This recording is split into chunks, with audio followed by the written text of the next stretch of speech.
Shalom, haleluya, puji Tuhan, apa kabar semuanya? Saya berharap semua berada dalam pemeliharaan dan perlindungan Tuhan hari lepas hari. Dan biarlah kita tetap bersuka cita di dalam Tuhan. Lakukan apapun yang menjadi bagian dan tanggung jawab kita. Dan tetaplah bersuka cita, berharap kepada Tuhan.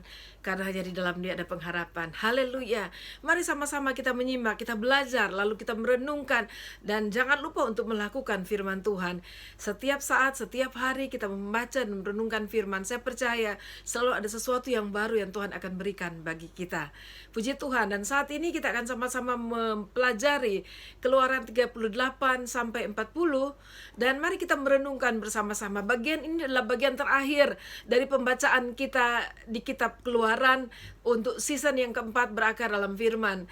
Dan saya percaya bahwa kita semua akan dibangkitkan, diberikan semangat ya untuk melakukan apapun yang Tuhan mau, karena kita punya Tuhan yang dahsyat dan luar biasa. Dan setelah Tuhan memberikan kepada Musa petunjuk-petunjuknya, membaharui kembali, mengingatkan kembali kepada bangsa Israel akan apa yang harus mereka lakukan. Tuhan meneruskan di pasal 38 ini, kemudian Tuhan memberitahukan kepada mereka untuk membangun, untuk membuat mezbah korban bakaran, membuat bejana pembasuhan.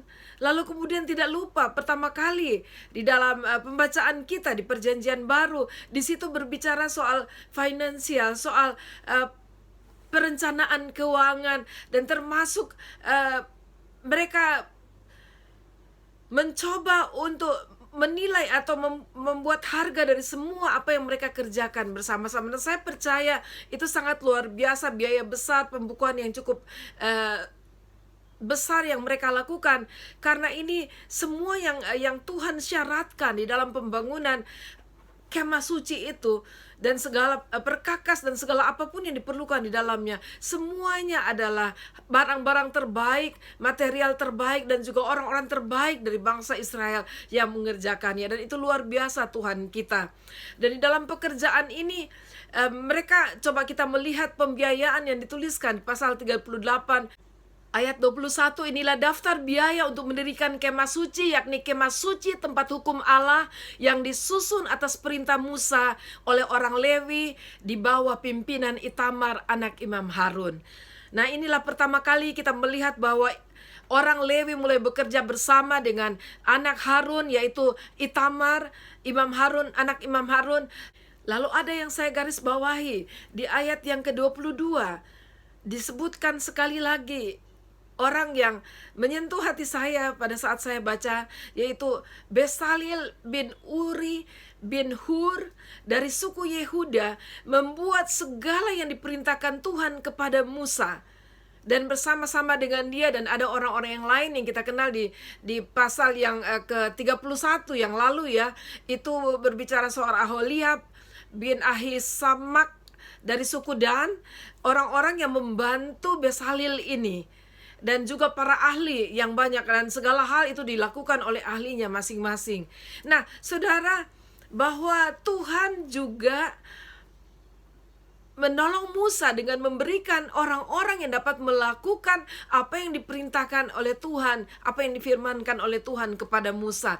Jadi Musa yang menerima perintah Tuhan, yang bahasa kita yang sekarang kita suka bilang menerima visi, tetapi implementasinya atau pelaksanaannya Tuhan tidak biarkan Musa melakukannya sendiri, tetapi ada orang lain yang membantu dia, orang-orang yang ahli. Dan kalau kita melihat tentang Besalil itu sendiri, saudara, profil Besalil kita melihat di 31, pasal 31, kalau kita mundur sedikit ke Keluaran 31 ayat 2, di situ dikatakan, lihat, dan firman Tuhan kepada Musa berkata, lihat telah kutunjuk Besalil bin Uri bin Hur dari suku Yehuda. Dan kita melihat selanjutnya di ayat yang ketiga, dan telah kupenuhi dia dengan roh Allah. Dahsyat kan saudara?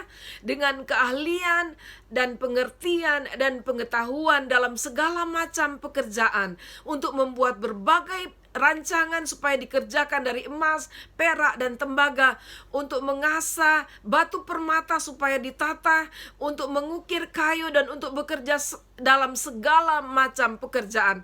Saudara, luar biasa, Tuhan memilih orang. Bagian kita sebagai manusia, kita mengembangkan diri kita, mencoba melakukan apa yang dapat kita lakukan dengan baik. Tetapi selebihnya pemilihan itu adalah urusan Tuhan. Dan saudara, bagaimanapun pas-pasannya kita merasa diri kita, tetapi kita tahu bahwa Tuhan melihat hati kita, dan itu alasan utama. Karena keterampilan, keahlian kita dan lain-lain adalah urusan kedua di mata Tuhan.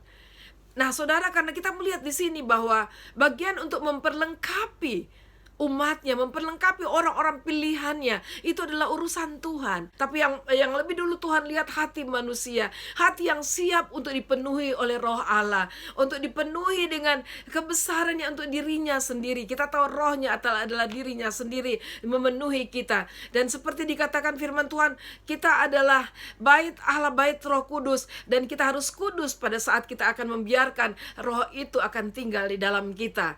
Nah, saudara, luar biasa.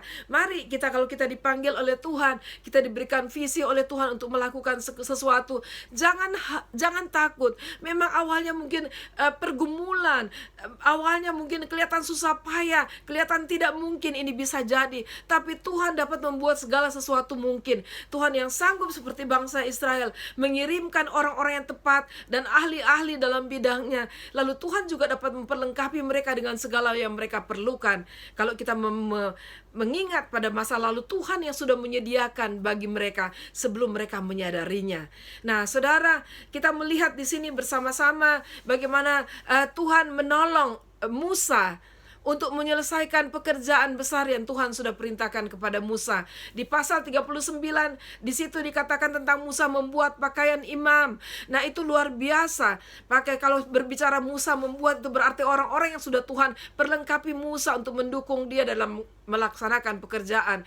Dan pakaian imam itu sesuatu yang luar biasa, terbuat dari yang terbaik, dari lenan halus, dari semua yang terbaik yang dapat pada masa itu. Dan juga dengan emas, saudara. Lalu kemudian dengan batu-batu permata pilihan. Wow, luar biasa, saudara.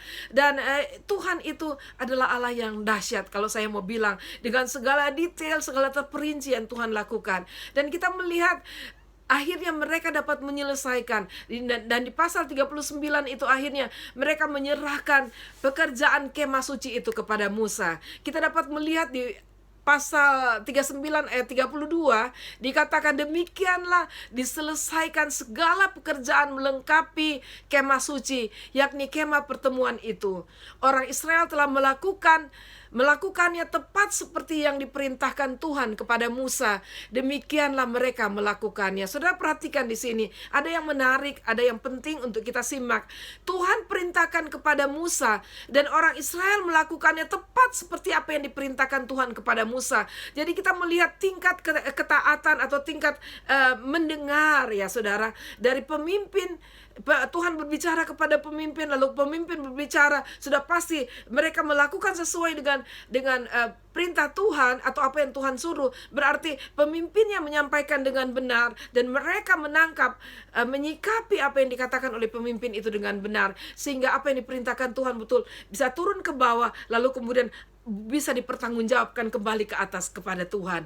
Itu luar biasa. Saya banyak belajar dari kepemimpinan Musa. Lalu kemudian ayat 33 kita melihat bersama-sama, di bawah merekalah kemah suci itu kepada Musa, yakni kemah dengan segala perabotannya, kaitannya, papannya, kayu lintangnya, tiangnya dan alasnya, budung dari kulit domba jantan yang diwarnai merah, tudung dari kulit lumba-lumba, tabir penudung, tabut hukum Allah dengan kayu-kayu pengusungnya, dan tutup pendamaian, meja dan segala perkakasnya, dan roti sajian, kandil dari emas murni, lampu-lampu yang harus teratur di atasnya, dan segala perkakasnya, minyak untuk penerangan, mezbah dari emas, minyak urapan, ukupan dari wangi-wangian, tirai pintu kemah, mezbah tembaga dengan kisi-kisi tembaganya, kayu-kayu pengusungnya dan segala perkakasnya, bejana pembasuhan dengan alasnya, layar pelataran, tiangnya dan alasnya, dan tirai untuk pintu gerbang pelataran, talinya dan patoknya, segala perkakas untuk pekerjaan mendirikan kemah suci, yakni kemah pertemuan itu. Pakaian jabatan yang dipakai apabila diselenggarakan kebaktian di tempat kudus, pakaian kudus untuk Imam Harun, dan pakaian anak-anaknya untuk memegang jabatan imam. Wow, luar biasa sekali. Saudara lihat daftar, list pekerjaan mereka, apapun yang harus mereka lakukan. Itu luar biasa sekali, saudara. Betapa detail, saudara. Yang kalau kita melihat, wow, bagaimana caranya mereka melakukan itu pada masa Musa. Tapi luar biasa Tuhan itu. Dan dikatakan ayat 42, tepat seperti yang diperintahkan Tuhan kepada Musa, demikianlah dilakukanlah orang Israel segala pekerjaan melengkapi itu. Dan Musa melihat segala pekerjaan itu, dan sesungguhnya lah mereka telah melakukan seperti yang diperintahkan Tuhan. Demikianlah mereka melakukannya. Lalu Musa memberkati mereka. Nah saudara, itu diulang-ulang, dan saya rasa pada saat itu juga mereka takjub bagaimana bisa mereka dapat melakukannya. Tapi saudara, sebab itu bagi kita sebagai umat Tuhan, kalau Tuhan menyuruh kita melakukan apapun, mari belajarlah untuk taat kepada Tuhan, taat menghadapi tantangan apapun yang ada di depan kita, karena sesungguhnya kita tidak sendiri dalam pekerjaan Tuhan. Tuhanlah yang mempunyai pekerjaan yang akan menyertai kita. Lalu kemudian di pasal 40 kita melihat Musa mendirikan kemah suci itu. Dan saudara, tentu saja Musa dibantu oleh orang Israel, oleh orang-orang yang sungguh-sungguh bekerja selama ini dan membangun dan mempersiapkan semua, melakukan pekerjaan pembangunan kemah suci itu. Lalu kemudian Musa kemudian mendirikan kemah suci itu, adalah kemah pertemuan, di mana disitulah tempat pertemuan antara umat Tuhan dengan orang Israel. Nah saudara yang kekasih dalam Tuhan, ada hal yang sangat menarik di situ, yaitu di pasal 40 ayat 34, di bagian terakhir, ayat-ayat terakhir dari kitab Keluaran ini, yaitu pada saat Musa menyelesaikan pekerjaannya, awan kemuliaan Tuhan turun di atas kemah suci itu. Kita membaca ayat 34, lalu awan itu menutupi kemah pertemuan, dan kemuliaan Tuhan memenuhi kemah suci, sehingga Musa tidak dapat memasuki kemah pertemuan, sebab awan itu hinggap di atas kemah itu, dan kemuliaan Tuhan memenuhi kemah suci. Luar biasa sekali saudara, Tuhan itu ada. Dan saya percaya setiap kita, kalau kita sedang melakukan pekerjaan Tuhan, kita berharap ada pernyataan kemuliaan Tuhan di tengah-tengah kita. Sebab itu saya mendorong saudara, dimanapun saudara berada, tetap setia untuk melakukan pekerjaan Tuhan. Apapun yang Tuhan sudah percayakan, apapun yang sudah Tuhan perintahkan kepada engkau, dengan setia. Walaupun kelihatannya rumit, minta ampun, apa yang Tuhan berikan, tugaskan kepadamu, percaya saja kalau kita dengan setia, Tuhan akan memperlengkapi dan kita dapat menyelesaikan dengan baik. Saudara, berbicara pembangunan bait suci, saya mengingat kembali bahwa firman Tuhan di dalam perjanjian baru mengatakan bahwa tubuh kita adalah bait Roh Allah. Kita juga menyadari bagaimana Tuhan membangun, Tuhan membentuk kita dengan tangannya sendiri. Dan pernahkah saudara takjub dengan tubuh saudara sendiri, bagaimana mekanisme kerja dari tubuh manusia? Apakah selama ini saudara mengeluh dengan keadaan saudara? Hidung saudara mancung ke dalam lah, telinga saudara terlalu lebar mendada-dada, atau hidung saudara terlalu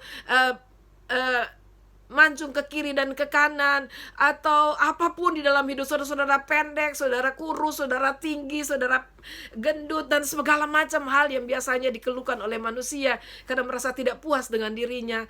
Tapi saudara, tahukah saudara bagaimana Tuhan dengan cara yang luar biasa membentuk kita? Saudara, kerumitan-kerumitan yang kita tidak pernah pikirkan mungkin.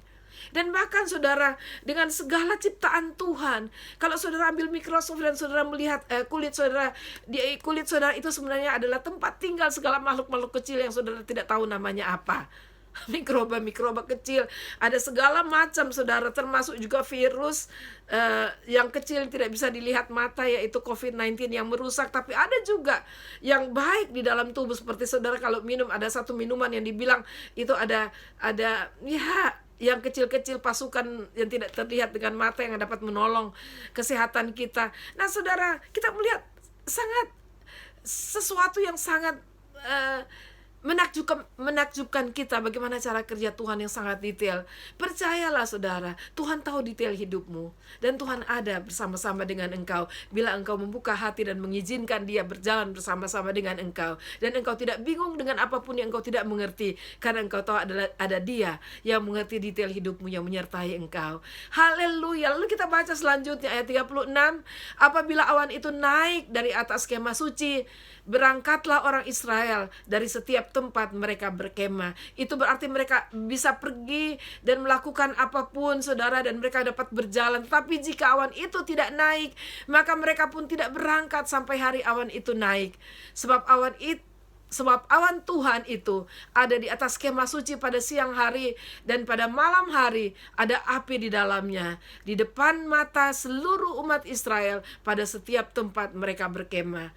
Saudara, puji Tuhan, Tuhan adalah Allah yang menuntun. Kalau Tuhan say go, kita go. Kalau Tuhan bilang stay, kita stay. Amin saudara.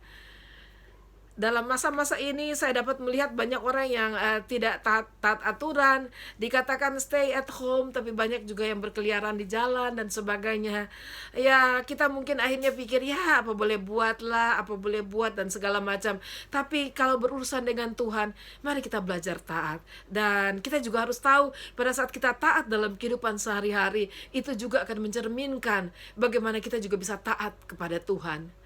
Firman Tuhan bilang, kalau yang kelihatan aja kita tidak bisa melakukannya, apalagi untuk yang tidak kelihatan. Haleluya, mari kita belajar membangun ketaatan kita kepada Tuhan. Dan pada akhirnya, pada saat kita setia melakukan apapun yang Tuhan sudah percayakan kepada kita, kita akan melihat kemuliaan Tuhan. Haleluya, haleluya. Dan saya percaya semua kita menantikan kemuliaan kedatangan Kristus kali yang kedua di awan-awan kemuliaannya. Pada saat itu Dia akan berkata, sabaslah bagi engkau dan saya yang setia kepadanya. Haleluya, puji Tuhan. Saya sangat bersuka malam hari ini, dan saya percaya saudara juga dapat bersuka cita mengetahui bahwa Tuhan menyertai kita, dan pada akhirnya kita akan sama-sama di dalam kemuliaan Juru Selamat Tuhan kita, Allah kita yang perkasa, Yesus Kristus. Terpujilah Dia selama-lamanya. Amin. Tuhan memberkati.